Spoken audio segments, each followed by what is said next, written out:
Otajon, menga zudlik bilan uyali telefon kerak. Onangni ama kerak emasmi? Jalab telefon so'raysan.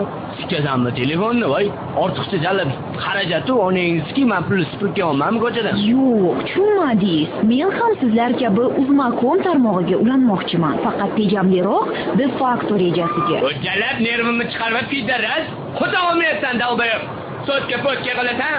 Nima sizlarni gaplar jalab? Otajon, agar siz voy menga qo'ng'iroq qilsangiz, bu men uchun mutlaqo bepul bo'ladi. Boshqa qo'ng'iroqlar uchun esa stipendiyamning o'zi kifoya. Axir ushbu rejada abonent to'lovi yo'q. Undan tashqari birinchi 10 soniya bepul. Onangni ama bepul, qator solish xizmati qilish bepul. Jalab, u bo'pti jalab, ulanishchi. Kallangga xo'tag'im. Ulanish esa mutlaqo bepul. Oldindan to'lov qiymati bor yo'g'i $10. Voy jalab, $10. Onangni amidan $10 olamanmi? Ko'tingga xo'tag'im oyligim 5000 so'm bo'lsa, bacharangizki, pazarga qo'y, yo'q $10. Onangizki,